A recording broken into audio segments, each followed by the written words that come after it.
Hello friends, welcome to AP Chand YouTube channel. Friends, మీరు చూడొచ్చు, ఇది అచ్చంపేట మండలం కోనూరు.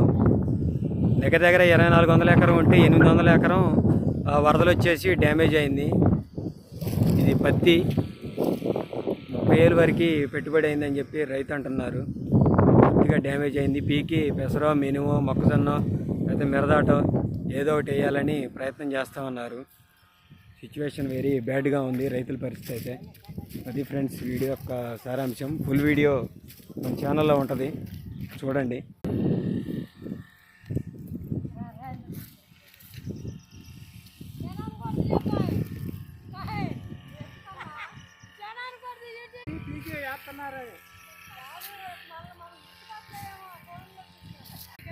వీడియో లైక్ చేయండి, ఛానల్ సబ్స్క్రైబ్ చేయండి. Thank you friends, thanks for watching.